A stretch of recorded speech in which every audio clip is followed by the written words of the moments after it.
For this we stand, all peoples of the earth, in spirit as in law across the sacred land. A worth and dignity bestowed to each as right of birth. Our lives in interdependence, for this we stand.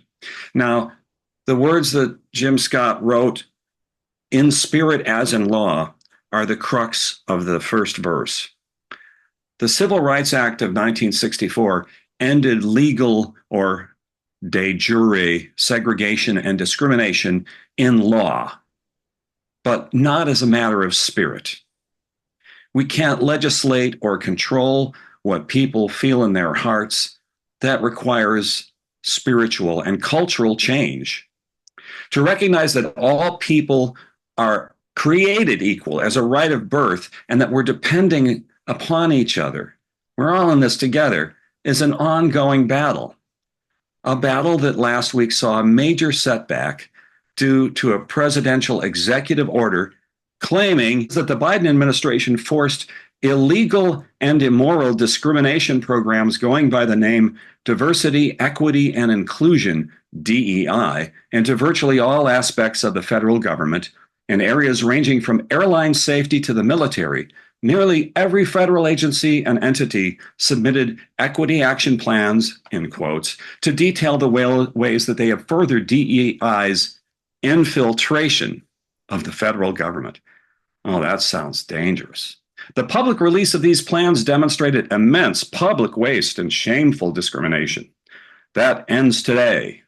Americans deserve a government committed to serving every person with equal dignity and respect, and to expending precious taxpayer resources only on making America great.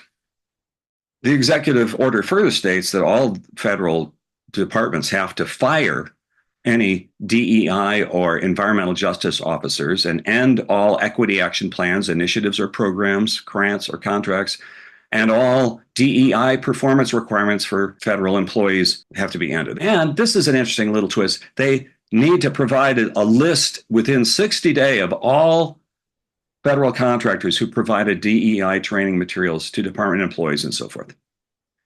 Interesting doublespeak worthy of Big Brother here. They frame the Biden administration's effort to eliminate systemic racism as itself discriminatory. They're doing a little verbal judo here. They use the term DEI instead of the words it stands for, because otherwise they'd be admitting they don't want diversity, they don't want equity, they don't want to include people they don't like. They have to put environmental justice and equity in quotation marks. Because the truth of them is the majority of Americans, about 60% and more, have pledged allegiance to the principle of liberty and justice for all. Now,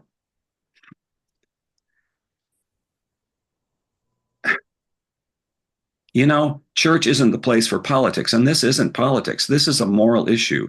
Look on your program, and one of the words in the values that we are now describing ourselves with, one of the values is equity. Anyway, to top it all off, without a shred of evidence, the president blamed the midair collision over the Potomac last Wednesday on DEI. Don't look at the fact that on January 20th, the head of the FAA resigned under pressure from Elon Musk because the FAA fined his company SpaceX $600,000 for not following safety rules. Don't notice that those same DEI programs have been in effect since the Bush administration and were in effect during Trump's first administration, because we need a lot of air traffic controllers. And no, the standards for becoming a pilot or an air traffic controller haven't been lowered. And please forget that the plane was coming in to land at an airport named for a president who broke the PATCO union. The head of the Southern Poverty Law Center said, his message is the same, that women, Black and brown communities are inherently less capable. And if they hold positions of power or authority in government or business, it must be because the standards were lowered. They were not lowered. all the pilots and air traffic controllers involved in this. According to the latest information I haven't verified this. I actually try to verify anything I say from this pulpit. I don't go off half-cocked with ideas. But my current understanding is that all of the people involved were white.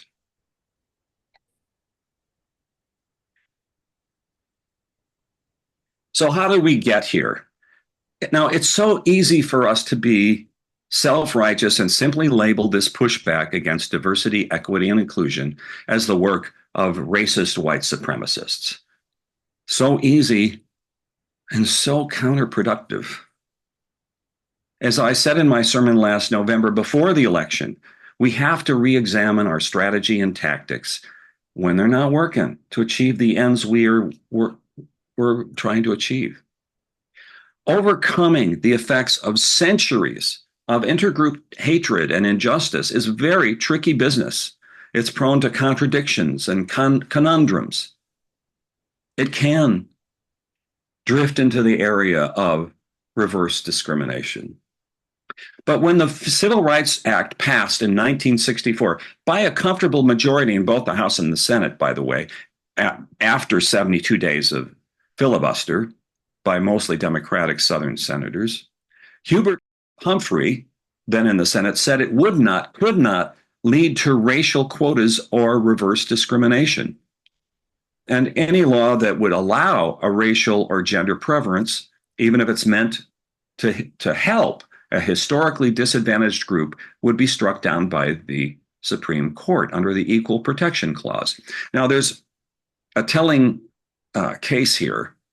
Harvard University had a legitimate interest in having a diverse student body.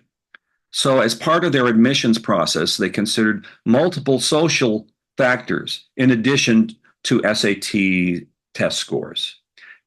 Their stated goal was to foster a multicultural viewpoint and intellectual diversity on their campus and develop a diverse future leadership for our country. However, a group of Asian American applicants who were turned down for admission sued them, even though Harvard's body is 21% of Asian descent, far above the 6% representation in the population.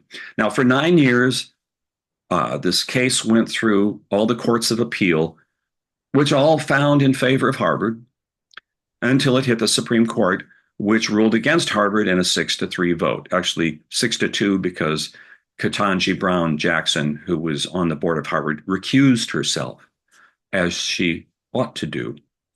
Any judge should do, based on their conflicts of interest. But like I said, overcoming injustice is tricky business. In this context where affirmative action, our initiatives are deemed illegal, how activists can campaign for reparations, oh boy, good luck with that. You know, we can constrain overtly racist comments and we can make hateful acts illegal, but it's very difficult to change people's hearts. You know, the Bruce Hornsby song, that's just the way it is.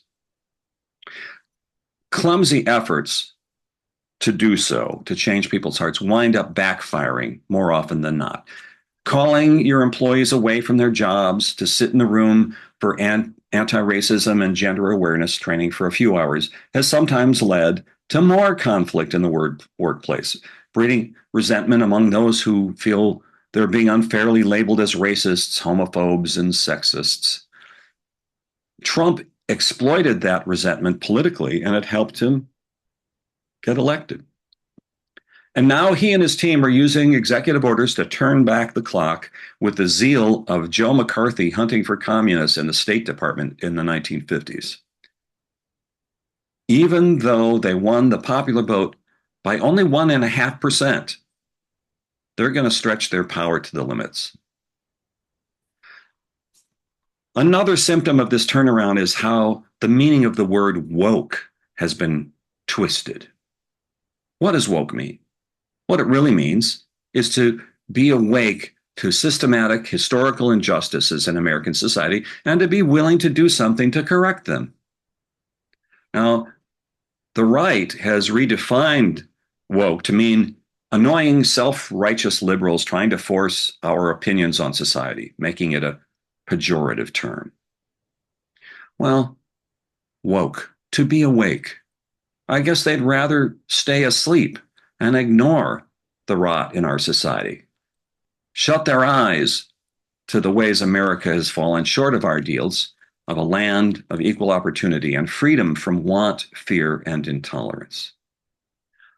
While our goals are good and agreed to by most of America, our tactics to achieve those goals have fallen short. We've made huge progress in making our culture during my lifetime less racist, less sexist, less homophobic.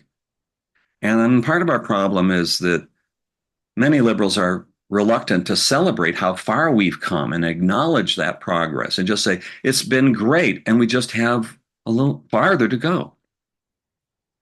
Part of the reason for the, switchback to this is that wealth and income equality during this period, when homosexuality was decriminalized and so many other things, our video screens, our television programs now aren't exclusively white. Wealth and income equality has gotten much worse. A working class person in the Midwest doesn't want to hear a lecture about white privilege from Ibram X. Kendi when his wages have been stagnant for decades, his job is in danger of being shipped to Mexico or China, and the median price of a house throughout the country is $419,000. That's twice as much as 20 years ago. And such a person is easily hooked by propaganda that leads them to believe the government is wasting tax dollars unfairly on DEI programs. So what I want to do is get rid of that linguistic pejorative and talk about those words. Let's start with D for diversity. The song we heard for this, We Stand, says that we stand for one human family, evolving tapestry spun of a single strand. Interesting lyric there. The strand that we're all spun from is a strand of DNA that's in every cell of our bodies, in our chromosomes, and in the cells of every living thing on Earth. Well, think about this for a minute. Little biology class for you on Sunday morning. Why is DNA so important for life? Because it constantly diversifies every species, juggling chromosomes between male and female, sperm and egg. The pollen of plants travel from stamen to pistil, and brown eyes, blue eyes, red hair, blonde hair, white roses, purple roses, all of these are diverse, superficial characteristics, yet sharing most of the same genetic code. Diversity is what DNA is all about. If life wasn't diverse, life would be more prone to disease and genetic defects and less able to adapt to changes in the environment. A race of clones would be vulnerable to a single environmental Achilles heel. Any society that doesn't allow diversity of thought is also vulnerable. Now, dictatorships have the same flaw that a family of clones have. If you don't have an open system of thought, if criticism is never allowed, if only the Führer can make decisions, you wind up with the enemy at the gates and your society in ruins. Diversity, and contrary that it's like costing us money, it promotes economic prosperity.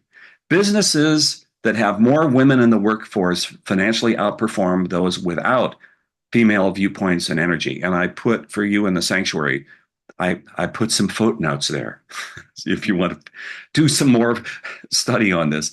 Countries with vibrant immigrant populations like the United States do better than those without any immigration, like Japan mostly.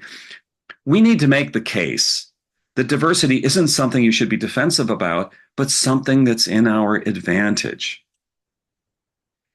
Okay, now, I need to insert a caution here with a little bit of trepidation, because I could be misinterpreted.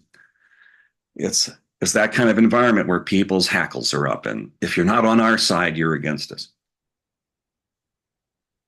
Requesting university professors and staff or other employees to make written affirmations of their commitment to diversity before they're employed or as a condition of employment comes dangerously close to a thought police situation, and itself undercuts diversity of thought. Overly aggressive cancel culture isn't consistent with liberalism. We're not afraid of wide ideas. Even our UUA has made some mistakes in this department. And here, oh boy, I probably get some letters about this.